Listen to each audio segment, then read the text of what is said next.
O great wise man of the north, I have traveled north for many months to find your isolated cave. Isolated, yes. I thought it was pretty isolated. I am a seeker of truth and beauty, and I desire to know what you have learned in all your years of frozen solitude. Solitude is key, I can tell you that. So you went to a remote, wind-blown place where nobody could ever find you. That's what I thought, until just now.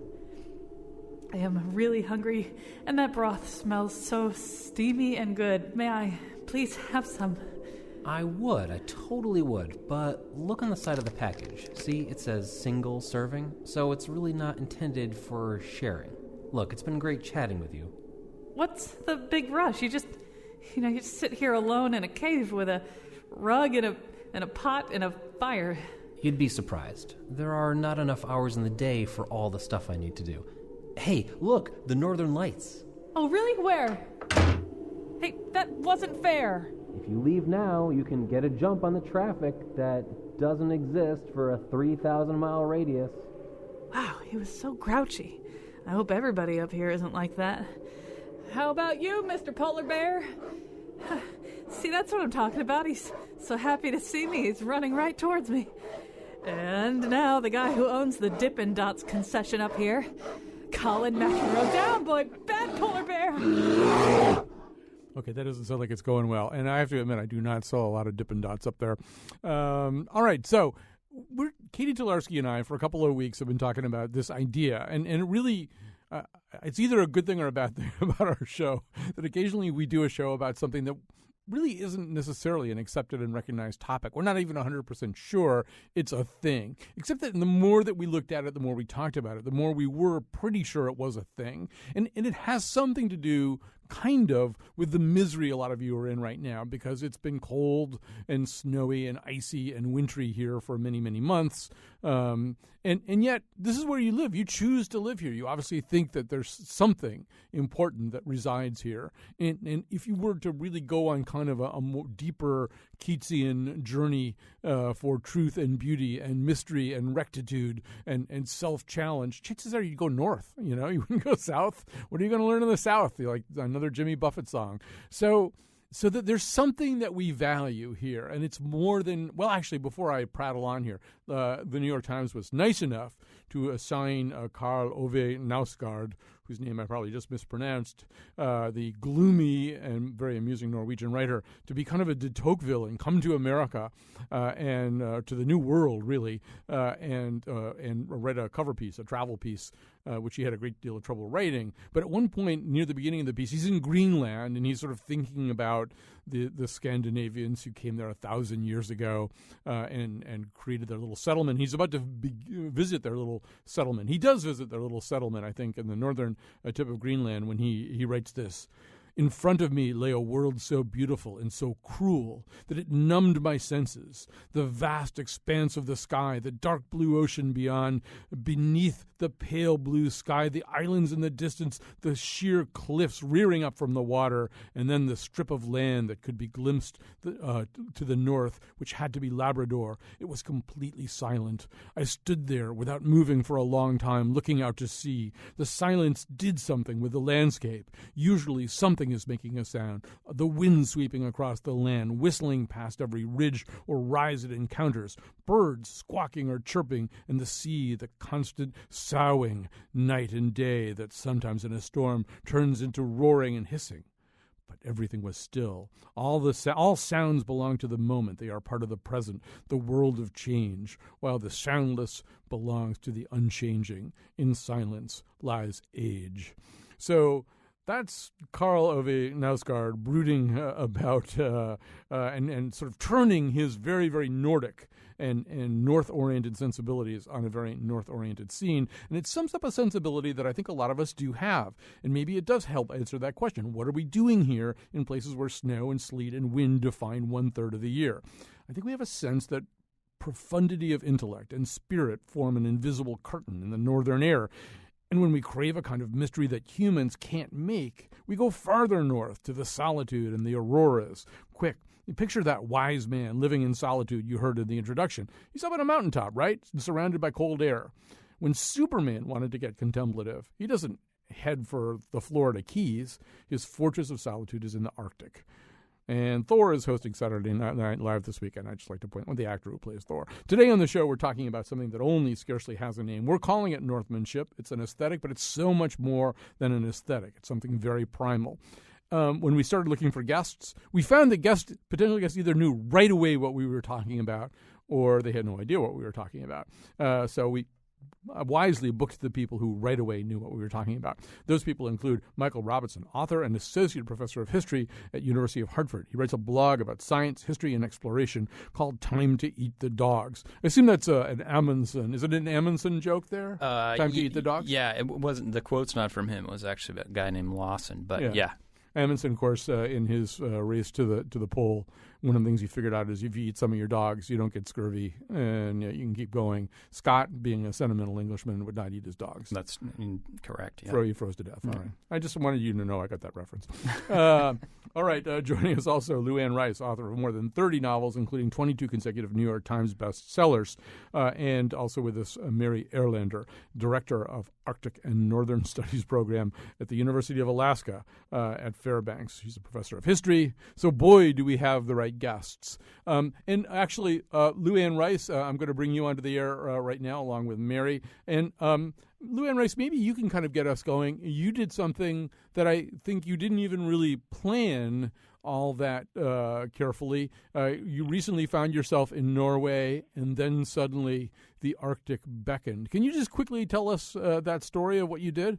Sure. Well, and thank you for having me on, as always. But, I had this quibble. I almost didn't want to do it because I feel like the North is a little bit like Fight Club in that we don't talk about the North? Yeah, you don't. If you love the North, you don't talk about the North because it is something deep inside and very, very, for me anyway, inspiring and important to my life. And so I was honored, and I'm glad to be on, but I do feel like it's a very, it's a little flame that is always kind of going, and I have to keep that quite precious. And the trip, as you know, I went over to Norway to see Bill Pullman in a play in Bergen, and Bergen is beautiful and it's north, but I saw a ferry that I heard was steaming up toward the Arctic Circle, and I just thought immediately, I'm getting on, and I did. I got the last cabin. It was the last cabin on the deck, too, so I was all the way at the stern of the ship,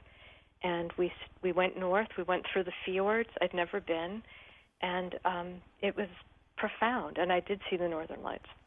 And just to follow up on that, and I'm going to get our other guests involved, lickety-split, but just to follow up on that, I mean, you saw the Northern Lights, but, I mean, I know you, we should say it, we've known each other for decades. I know you well enough to know that this isn't just about seeing the Northern Lights, that there's some kind of ongoing conversation you've been having with yourself pretty much your entire adult life that has to do with what does it mean to be alive, what's my exact relationship with the world, how does nature interact with my spirit, and that these questions, the answers to these questions, I think implicitly for you, do lie to the north rather than anywhere else. Definitely. And, I mean, growing up in New Britain and I think seeing Rockwell Kent paintings at the museum and reading Salamina as a child, and probably my favorite book as a child was Snow Queen and Other Stories. And, Connecticut does have a northern landscape, especially when we were kids, Colin, and big high snowbanks. And, I mean, but I wanted something more, and I think being drawn to an edge is a lot to do with it. And I think an emotional edge, but also a literal edge of a continent, and seeking what nature is there and what sights, what clarity of sky and light and all of that, and then hopefully clarity of spirit as well. So, Michael Robinson, we're having kind of a northern moment culturally, and we'll come to that. But I feel like we would be incorrect to suggest that somehow or other we of the latter 20th century and early 21st century invented that kind of moment. And I know some of my radicalization came from reading the novels of Robertson Davies, which aren't set in the far north, but I suddenly thought, wow, there's this whole Canadian sentiment in here that there's an intelligence and a mystery and a depth that I've never really encountered before. It really kind of speaks to me. I mean, everybody has their own version of that when if they ever hear the North crooking its finger at them or see that, they have their own version of it. So romanticization of the North, I mean, how long has it been going on? Really, from the late 1700s, you had, really with the dawn of the Romantic movement, you had landscape painters like Caspar David Friedrich, who became famous not only for painting these wild, austere, scenes in Germany and in Europe, continental Europe, but also of the ice. And he has this one, The Sea of Ice, which is this incredibly, sublime painting of ice that he painted in the early 1800s. And Frederick Church too, Hartford boy, Frederick Church. Yeah, there was a huge vogue of Arctic stuff. It was kind of like a number of things came together. One was, I think, with the Industrial Revolution, you had, especially in Britain and then afterwards in Europe, this kind of huge expansion of population and industry. And a lot of people started getting anxious about their relationship to nature. And so nature started taking on a different relationship. And so these things started to happen. And then at the same time, you had the British, who really began a kind of full-bore exploration of the search for the Northwest Passage in the early 1800s. And so these two things came together.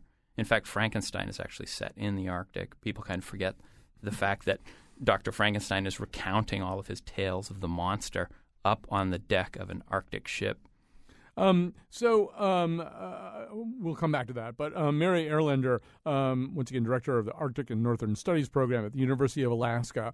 I guess I'm sort of wondering whether all northern sensibilities are created equal. I mean, we can talk about Scandinavians. We can talk about Russians, who are, I think, right now bidding to shoulder their way back into an international cultural conversation that they might have been left out of a little bit in recent years. But you specialize in Alaska. When you talk about the sensibility of Alaska, I'm assuming it's kind of site-specific, that there may be some commonalities among northern cultures, but there's also some things that are distinctly Alaskan in attitude or zeitgeist.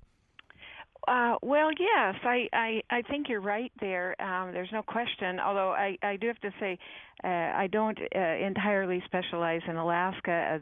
Our program really does focus on the entire circumpolar north, although there's no question that there's greater emphasis on Alaska, partly because most of our students are Americans and many of them are from Alaska, and so it's sort of a natural emphasis on Alaska. People are here immersed in the environment, immersed in the culture as they study the North and the Arctic, and so yes, there's a greater emphasis on Alaska.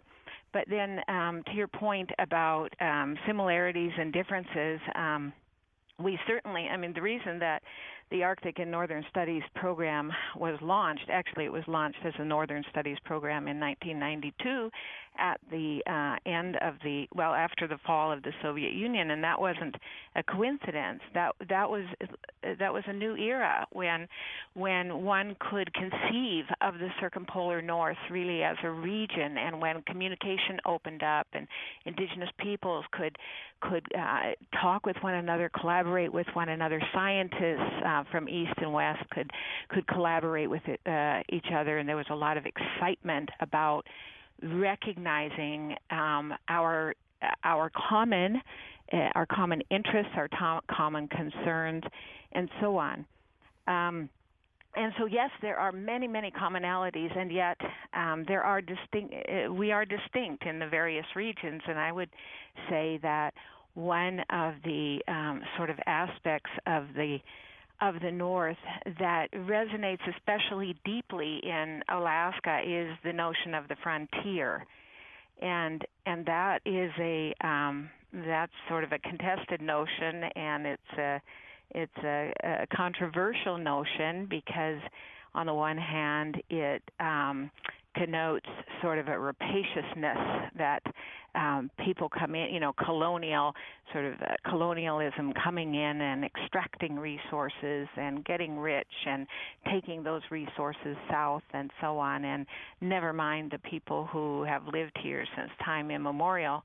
But on the other hand, there's another much more romantic notion of the frontier that stresses individualism and the potential for the individual to sort of self-actualize or reinvent herself or himself the notion that anything is possible. And so they're very romantic notions associated with the frontier, and they're historical. I mean, that's an historical concept that most people associate with Frederick Jackson Turner, and it's somewhat been, New Western historians have debunked that notion, but I can tell you that the frontier is alive and well in Alaska, these notions of frontier, and people, Alaskans who are lifelong Alaskans like myself, as well as newcomers to Alaska, identify with that notion of a frontier. Lou Ann Rice, there are several kinds of well, she just talked about two different kinds of frontiers, but there's a third kind of frontier, and that's the inner frontier. And it seems to me that it almost goes back to your point about the North as Fight Club. You don't talk about Fight Club. You don't talk about the North partly because one of the reasons it is a frontier, one of the reasons that people go there is to achieve solitude and to engage in an exploration of the self, which is not possible under other circumstances. So obviously you're sitting in New York City, which is kind of the opposite right now, but I assume that's part of the lure of the North for you. Well, it is, and I was really interested to hear what Mary said just now, because I think that is part of my, quiet about it, is that it is so exploitable. I mean, I feel as if, it gives me so much, and it's completely internal. It's like a feeling of something so much greater than myself, that I'm viewing all this beauty, and I'm experiencing like a kind of hardship in a sense, like with the more rugged terrain and more rugged seas, and that kinds of things that are outside my normal experience. But at one point I was feeling quite happy as we went north and through the fjords, because I felt like it's pure here. It's like you'd see the occasional settlement. There'd be a little town, or there'd be one little house with a light on, and I'd look at that house and think, are they happy in there? And is it a good life? Is it lonely? Or are they on the internet? What is going on in there? And then I would just feel like this sense of peace, and that there's more space. And then the next thing you know, we go by a big oil rig, so it is, I mean, the resources are obviously, very much up for grabs, and I find that sad, but that is part of why I guess I don't talk about it that much, because it's not reasonable. It's just a feeling I have, that's been there for a really long time, from, being a little kid and looking out my window. And, remember when, like, ice used to form on the inside of our windows because it was so cold? Those little, kind of like snow angels would be on the window panes. Stop me if I'm sounding crazy. No, and we should say that actually you are on the one public radio show where you're not required to be reasonable. Oh, good. Right, because it's you. Yeah, that's right. We don't elevate reason in any specific way here. But I want to just piggyback on something that you're saying, that Mary's saying, and talk to Michael about this. Michael, I think you read something that I wrote where I talked about one of my primary cultural theories is we celebrate a thing most feverishly when we see it dying or receding from us, so that you want to think about previous frontiers. The vogue for Buffalo Bill Wild West shows didn't happen at the peak of the American frontier. It happened as the American frontier was closing and dying, and we went through a period in the 1980s where there were all these television shows like Picket Fences and Northern Exposure and Twin Peaks about these incredibly quirky, idiosyncratic towns at almost exactly the time when CVS and Walmart and everything like that was taking over the DNA code of American small town life and driving out idiosyncrasy. And I wonder if the vogue right now, if there is one, and I think we would agree there is one, for celebrating the North, comes at a time when, because of climate change, because of other stuff, it's actually something in ways that Lou Ann just suggested that might be slipping away from us. I think that it definitely picks up on, what you said about the Buffalo Bill show is totally correct, and the American frontier only becomes this huge thing. In fact, people didn't even know about Lewis and Clark until the beginning of the 20th century, at a point at which the frontier had closed. And it was at that point that Native Americans went from scary, frightening, savages of the far west to these kind of nostalgic, individuals who were slowly dying off, and the so-called noble savage. And there certainly is something like that with the North. I think in the 1800s, the Arctic was a place where you could, especially for North American men, you could kind of prove your stuff, the right stuff equivalent of the 19th century. Mm-hmm. I think the new vogue of the Arctic is a little bit different because you see, and definitely you see this in a number of different arenas, that this is something that's not exclusive to men at all. This is seems to be a much more, kind of inclusive phenomenon. And I think I speculate that it's not as much that the North is extreme, that you need to show your muscle or your prowess to get there, but in a sense, it's a kind of, as you had put it earlier, an inner landscape. And at a time when our lives seem so cluttered by Twitter and by social media and all of these other things, that these kind of austere landscapes of quietness that you see in Kurt Wallander, either the Kenneth Branagh version of it or the original Swedish version, is there's something deeply kind of resonant about that, and a kind of life that we imagine ourselves living, if only for a few minutes. Mary, I feel like we're committing a cardinal sin in a way, in that what's happening right now is that you're sitting here listening to a lot of outsiders talk about something that's perceived differently. Would this conversation take place the way it's taking place if it were for indigenous Alaska people? I mean, people like you who are from there, who grew up there, or is this a bunch of gringos and dudes from dude ranches talking about a North that we understand only as visitors? So we talk about all these concepts that everyone online has just been discussing right now. In my class, I teach a graduate seminar called Perspectives on the North, and we wrestle with these issues, but then, at the end we do laugh at ourselves a little bit, because we realize that most people out there just are not really, grappling with these kinds of rather esoteric, intellectual notions of the North. But and there is this tension too between insiders and outsiders' perceptions of the North. But I can assure you that most Alaskans, most Northerners don't assume that only we insiders, people who've been here for a long time, have a right to believe in the North or be captivated by the North or have sort of a stake in the North. And by the way, I might just clarify. So I'm a native Alaskan, but I am not Alaska native. So I was born here, but I'm not an indigenous Alaskan. Gotcha. But that's really neither here nor there, but perhaps someone might have wanted to know. But I wanted to sort of throw one other thing into the mix here, and that is that I think especially now what we're seeing in a North that is so captivating is there's this tension between, on the one hand, this extraordinary power in nature that we recognize in the North, especially with the ice. And I mean, this was very much the case in the age of Romanticism. But now it's also it's that the power of nature in tension with the fragility of nature and concern about the Arctic environment, and concern about the people who live, the indigenous peoples in particular, who live in the Arctic environment and who are dependent upon it.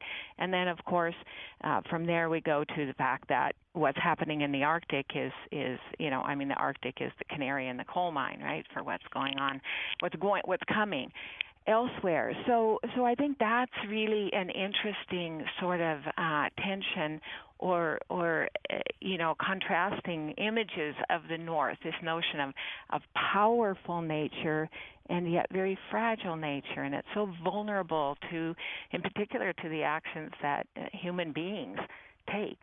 I know you have to go teach a class in just a few minutes, so thank you so much for joining us today. We're going to go to a break, but right before we do, Michael Robinson, I think you had one thing you wanted to say about that. Yeah, I just wanted to piggyback on what Mary was saying about these different visions of the Arctic, because I think, this idea of the Arctic as this or northernness as an extreme or as a sublime landscape or as a lonely landscape none of that really attaches to the Inuit, at least traditional Inuit vision of the Arctic. There's great work by a historian, Karen Rutledge, who wrote about whalers and Inuit interacting in Cumberland Sound on Baffin Island, and how the Inuit of that area, the Inupiat, would look at the landscape and see friendly. They'd have names for every rock, proper names.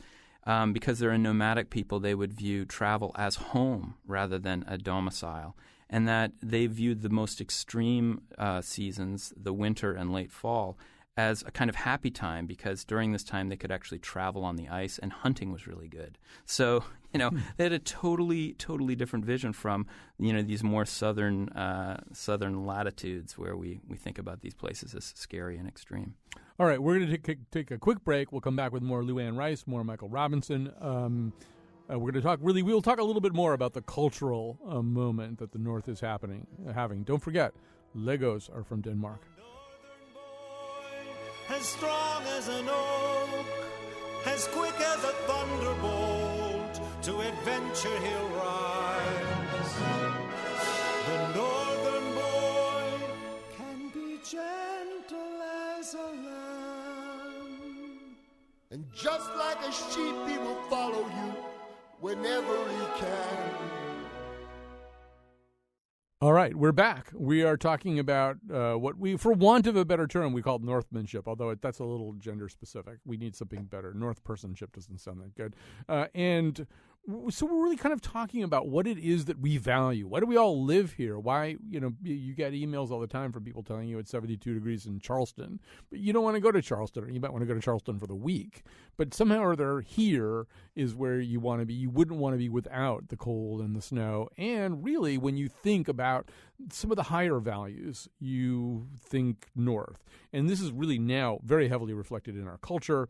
The cultural footprint of Northmanship is huge right now, ranging from Scandinavian TV, which is all over the place, and all of our novels, and I'm sure Lou Anne's going to talk about that in just a second, to Game of Thrones, in which moral rectitude and mystery are rooted in the North, whereas dissipation and corruption live in the South.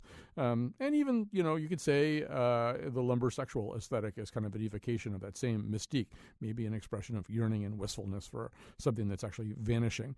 And Russia's trying to muscle its way in now, as I said. If you want to do some homework after the show, you can go see Leviathan, which is playing in Hartford right now. It's set in the Barents Sea in eastern Russia. And I was just on the website of the Morning News, because we're doing something that involves them tomorrow. The lead article is about mushers, dog racers on the easternmost tundra of Russia. Russia's surging back here. So Lou Anne Rice, first of all, let me just reintroduce everybody. Lou Anne Rice is here with us, author of more than 30 novels, and including 22 consecutive New York Times bestsellers, and recently returned from a trip to first Norway and then to the Arctic Circle. Michael Robinson is the author and associate professor of history at University of Hartford, writes a blog about science, history, and exploration called Time to Eat the Dogs. So, Lou Anne, this kind of Scandinavian or Nordic, well, let's say Nordic so we can include what Mary was calling the circumpolar north, or I might have gotten that wrong, but whatever she was calling it. This is, it's not just like about Volvo and Abbas, or Volvos and Abba.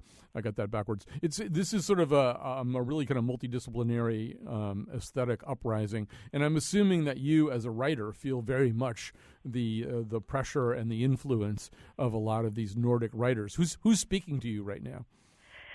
Well, while in Bergen, I had a very special tour of the city by the mystery writer Gunnar Staalsen, who is one of the fathers of Nordic noir. So he is one of the writers who has become known for the books that I think you're talking about, the mysteries, and some of the show that Michael referenced, Wallander, and so anyway, Gunnar writes this series with a private investigator named Varg Vum, and he was really sweet. He gave each of us a signed copy, and so I took mine on the ship and I read it, and there is like a different sensibility. I love mysteries and I love thrillers, reading them, and it was specifically north. It was very cozy at the same time as being kind of brutal. And I love noir, no matter where it's set. But there is something about that. And I read the cover story of the New York Times this weekend, and I did begin my struggle a while back based on the recommendation. I think it was I'm pretty sure it was Roxana Robinson, who is the head of the Authors Guild. I just interrupt that My Struggle is the name of Nosgard's big epic thing. You didn't begin your own struggle. I didn't want people to think that you were beginning your own struggle. I began reading it. Yeah. I read part 1, and now there's part 2 and 3. But I'm enjoying it very much, and Roxana has great taste, so anything she recommends, I will read. And I love. There's a lot of work by people who are not from the Arctic or from the polar north, but who write about it so beautifully. And I think one of the ways that I got specifically, I'm an environmentalist, and of course I'm very concerned about the ice and about polar regions. And I read some books by Gretel Ehrlich a few years ago that I know I talked to you about, Colin. This Cold Heaven is one of them, and The Future of Ice. And there's a great book called Lazy Point by the writer Carl Safina, who it's set on Lazy Point, which is almost directly across Long Island Sound from my place in Old Lyme, so it has the same ecology of Long Island Sound and what we in Connecticut know so well. But he also he does this wonderful thing where he travels to other parts of the world, and especially to the Arctic, and speaks about how what's happening there is affecting our ecology and our environmental situation. And so I'm very drawn to books like that. And I think, I wrote a book with Joe Moninger, who is a Northwoods guy from New Hampshire. He's a wonderful writer and English professor, who also mushes dogs, although in New Hampshire, not Russia. And so, my reading taste is very much, I think maybe slanted that way. One of the things that kind of propelled us into this topic was sort of a cultural artifact that we found, and that is this clip from Glenn Gould. You think of Glenn Gould as a pianist. This is this kind of audio documentary, this radio documentary. It's something called the Solitude Trilogy, and one part of it is the idea of North. So Katie Tolarski kind of edited it down a little bit, or quite a bit actually, just so you can have a little taste of this Glenn Gould artifact. Let's hear that now. And I was always looking for a polar bear or some seals that I could spot, but unfortunately there were none. And as we flew along the east coast of Hudson's Bay, this flat I don't go, let me say country this again, I don't go for this northmanship bit at all. Because it just seemed endless. I don't. We seemed to be going into nowhere. Not those people who do claim that and they the further north we went, farther north and so the more on. monotonous. But I see it as a kind of a game, this northmanship bit, with people saying, well, were you ever up at the North Pole? And how I did a dog sled trip of 22 days, and the other fellow comes up, well, I did one of 30 days. No, for another 11 years. Perhaps they would see themselves as more... Sure, the North has changed my life. I can't conceive of anyone being in close touch with the North, whether he lived there all the time or simply traveled it month after month and year after year. I can't conceive of such a person being really untouched by the North for the rest of his life. When I left in 1965, at least left the job... It goes on like this, as though there's some special it wasn't because of being tired merit, of the some North, virtue to being in the North, or some special virtue in having been with primitive people. What special virtue is there in that? So an overlay of voices arranged by the pianist Glenn Gould, and I love the repetition of that phrase, special virtue. That's so much what we're talking about today. And Michael Robinson, listening to Luann talk and listening to the Glenn Gould thing and thinking about what we've said so far, one of the things that also strikes me that might speak a little bit to the flowering that we're seeing right now of kind of Nordic-oriented culture is that notion that it is a site-specific culture at a time when there's a homogenization of a lot of other culture. A lot of other culture is starting to look. Everybody's culture is starting to look like everybody else's. We're listening to Korean pop these days. That there is something resolutely and stubbornly geographically site-specific about this culture, and maybe we relish that. I think that has to be a part of it because despite the incredible connectedness of the entire globe through the internet and other means, satellite phones, etc., when you get to these places where permafrost becomes the building foundation of all structures, the world just looks different. I mean, when you fly into Barrow, Alaska, which you can't drive into, which is really at the top of the continent, it's just you're just surrounded by these flat, thousands of flat, shallow lakes, and then the town itself everything is built on stilts because you can't build it directly over the permafrost, or buildings would melt into the ground. So everything's built on stilts. There are Quonset huts from the U.S. military and other structures. And when you go into the Russian Arctic, it has its own feel. It's also, a lot of these towns are completely cut off. You have to fly in or come in by icebreaker. And there's a kind of incommensurability of these places. And in a sense, you feel like however connected it will one day be, it's still going to be somehow unique and pushed to the edge. I mean, Luann, I feel that too about the Scandinavian literature that people are so attached to these days, or even some of the Scandinavian television. I actually have the set of Borgen now, the Danish West Wing, which people are. Michael's putting his thumb up. That's a pretty good one. But it seems to me what's I know you well enough to know that the trip that you just took is percolating inside you, and you're starting to think about fiction that will be based on it somehow. But the one thing you're not going to do is write a Scandinavian novel, right? Because it is Scandinavian, and there's something, it really doesn't sound like everywhere else, which is kind of what we like about it. I think that's true, and I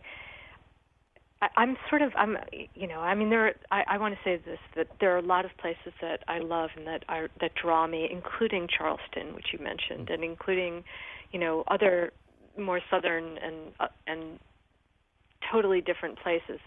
So I think in a way it's just like maybe the allure of far away or the allure of somewhere else, but specifically the North, it's true that you and I know each other a long time, so I'm sure I used to go and revise almost every single one of my novels up in Maine. I'd rent a house as far up as I could get, as far away from everything as I could get, and just, be there. And it was a good place to concentrate and see beauty, and somehow seek clarity. And I think that had something to do with it. Of course, I could never try to write a Scandinavian novel. I wouldn't even know how to begin. I love to read them. But you would just have to add a lot of vowels to the names. Yeah. Well, actually, I'm kind of, when my books are published in Norway, I especially love them because they're 3 times longer. Yeah. They're like 1,000 pages long. So that's always exciting. But I don't think that I'll be writing any of them, but I do love reading them. Actually, Peter's got and Adam's got an interesting question. Then we're going to take a break, and then we're going to tell you an unusual story about Iceland. The show is flying by right now. Peter, are you there? And what's your question? Yeah, I am. Yeah.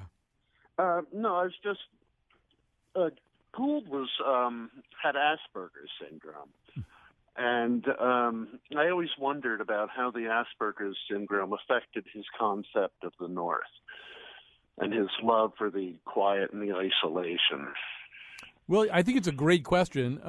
Obviously, this documentary was done in 1967, so Glenn Gould didn't know that he had Asperger's syndrome, but he knew that he was different from other people. I don't know, Michael. I did see you nodding during that question. Just it's a really interesting question because the North, I think, especially for Southerners like us, people from Connecticut, we tend to view this austere landscape. But the higher up you go, the more difficult to travel it is, and the more people you need to get there.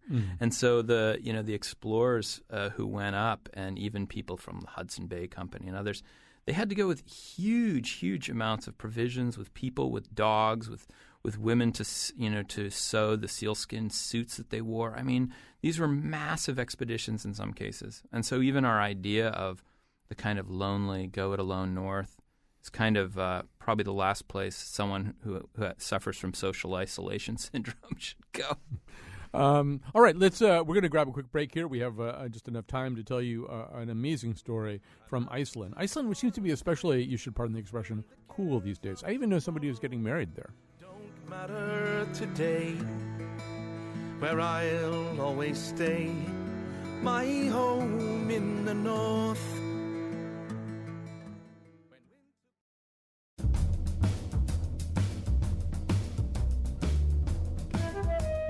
Scandinavian culture is so great, why are all the chairs from IKEA so uncomfortable? Today's show was produced by Katie Tolarski and me, Kyone Wolf. Our interns are Julia Pastel and Kelsey Bissell. Greg Hill appeared in the introduction and tweets for us at WNPR Colin. The part of Bill Curry was played by Ava. For show pages, articles, and videos of the Faith Middleton Show staff making that 5-month-old Icelandic rotten shark dish, visit our website, WNPR.org. On tomorrow's show, a special nose for the Tournament of Books. And now, back to Colin. Yeah, very quickly, the Morning News is doing this thing called the Tournament of Books, where they take 16 novels, set them up in brackets, March Madness style, and have them compete with one another. And so for a special edition of the Nose tomorrow, we are going to kind of join that battle. We have had some super readers who've been trying to tackle all 16 of those novels. All right, so we shouldn't have mentioned the rotten shark dish right before having a guest on from Iceland, because I think most people in Iceland don't ever eat that. But I could be wrong. Maybe it's the first thing you get offered when you walk in there. Joining us right now is, and I apologize in advance for any mess I may make of your name, Hadla Askarsdottir. How did I do? You got an 8 out of 10. Okay. Well, you say it for me so that it gets said properly at least once on the show. Yeah, it's Halla Óskarsdóttir. Okay, I think 8 was generous. Yeah, well, I'm a good person. All right. Well, people from Iceland tend to be. I mean, that's almost one of the themes of this show. But one of the reasons we're having you on, and we should say, you hold a master's degree in creative writing from the University of Iceland. You've worked as a journalist, columnist, book critic in Iceland. You write fiction and radio drama. But you recently had an article in Quartz about a practice that Icelanders have involving their babies, and I'll let you pick up the story from there. Yeah, this has gotten some. I'm surprised with all the attention this has gotten, because I didn't realize that this is so strange. So the thing is in Iceland that parents, when they take they put their babies to their lunch naps, they take them outside for a stroll, and then they leave them outside for the nap and pick them up when they wake up. So that's a basic nap time for children in Iceland. But I mean, this goes a little bit further than that, right? In other words, this is, I mean, you could sort of understand that on a pleasant summer day in Reykjavik, but this is kind of a year-round practice, right? Yeah, yes, definitely. Well, people will hesitate if the temperature is like minus something, but still, even if it's freezing outside, people will just dress their children well and put them to their strollers and let them get a really good and cozy nap outside. Is there a theory behind this? Is there a set of reasons for it? Well, it is tradition mainly, but there was a theory back in the days when it all started. This started when there was a tuberculosis epidemic in like 1920-ish, or the beginning of the 20th century. And then some doctor had a theory that this outside air would do the children very good, and also the living conditions in Iceland were very poor at the time. So to avoid getting this horrible disease, this would be a better solution than napping inside. I think Michael Robinson has an interjection here. Yes, it's really interesting what you're saying, because, of course, there's so many novels someone's suffering from tuberculosis, they send them to the warm climate sanitarium, where they hang out. Yeah. But in the north, you'd have these expeditions, these British and American expeditions. These guys would end up getting scurvy, and because no one really knew about the germ theory of disease, they figured that it was some kind of miasma or bad air from the ship. And you could understand why after 2 years living together in a ship they might think that.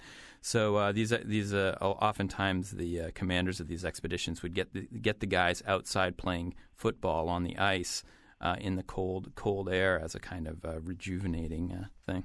And the other thought that I had, Luann Rice, I don't know whether your mom was a Dr. Spock influenced parent, but he grew up, I think, in New Haven, Benjamin Spock, and his parents put him on an unheated sleeping porch during the winter, and he really advocated that for children. He thought that American children should sleep well bundled at night without any heat. I don't know. Does that?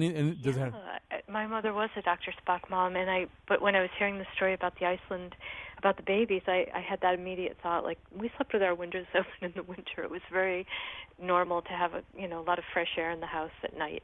So, but not quite the same as being put out on the ice, but still. Michael, what, you were going to say something else? One of the best one of the best-selling children's book of the early 1900s was a book called The Snow Baby by Josephine Peary, who was the wife of Robert Peary, the explorer who supposedly made it to the North Pole. And she delivered her first child at, I think, 82 degrees north latitude in Greenland. And much to the chagrin of her husband, her book outsold his book, her children's book about delivering the child and this vision of a white baby born among the Inuit in the north. So, Hodla, does this practice extend to your infancy? In other words, were you a baby asleep in a stroller outside a restaurant or coffee house while your parents were inside on a very cold Icelandic day? Yes, definitely I was. And my siblings have babies, and they sleep outside as well. You talked about sort of why this might have happened historically. Do people from Iceland now still believe? I mean, well, first of all, we should say life expectancy in Iceland is pretty good, right? Yeah, it's true. Like 82, is that the average life expectancy? Yeah. So yes. Do people attribute it at least partly to that? No, I don't think so. I think it's just we're a first. We have very good living conditions, I guess so. And we're a small nation, so it takes a. Yeah, no, I don't think that's the reason, but still, I think the reason for people doing it nowadays is basically that they find that children tend to fall asleep faster if they're strolled around, and also they take longer naps for some reasons. When you said that when you ran this article, when this article was published, that you got a lot of response to it. Was it response just kind of like this right here, where we asked you to be on a radio show, or were there some people who had kind of a negative response, like this just isn't a very good idea? No, I didn't get any negative response for some reason, but yeah, just curiosity, basically. All right. Well, listen, thanks so much for joining us on the show today. Yeah, thank you, guys. And we're sort of winding down here, wrapping up. But, one of the things that I'll sort of throw it to you for a second, Luann, one of the reasons that I wanted to do this show, I think, is because, we are nearing the end of what has been a fairly punishing winter. And one of the ways that you dealt with this punishing winter was to actually go someplace colder and further north. But the sort of way in which we experience this sometimes, particularly now because we're all hopelessly interconnected, is you're on social media and you post something about the cold and the snow, and somebody immediately jumps on and goes, wow, because it's 81 degrees down here in Fort Myers, too bad for you guys, or something. And that can be a very sort of punishing moment. On the other hand, I feel as though, even just listening to her talk about the babies in their strollers on a cold day in Iceland, that maybe the solution really is to kind of embrace the cold a little bit more, as you have. Well, it's interesting that when I was in the Arctic, it was actually colder in Connecticut, because both my sister and a friend let me know that you were having a really bad cold snap right then. And there is the Gulf Stream effect that occurs in at least part of Norway that I was in until I got to the Arctic Circle and then beyond, and then it was colder. But I know what you mean, though, about social media. And I noticed my dear friend and agent was in Florida recently, and she was posting beautiful photos of the beach, and she actually had to post an almost apology because the rest of us were up here in the cold and the snow. But I was happy to be in the cold and the snow. I didn't begrudge her the beautiful weather. I was happy she was there, but social media does have an interesting way of making us all think about another place. Another place, indeed. Yeah, I'm leaving for Vieques on Tuesday. I promise not to post a whole bunch of pictures. We have to stop here. Thanks so much to Luann Rice, author, Michael Robinson, professor and author, Mary Erlander, and Hodla. I'm not going to screw up her last name again. It didn't sound good the first time. And we'll be back tomorrow with a nose in our tournament of books. The life I chose is the fellow in the north. Okay, how about this one? What do polar bears like to eat? Burgers. Hey, I'm just trying to break the ice here.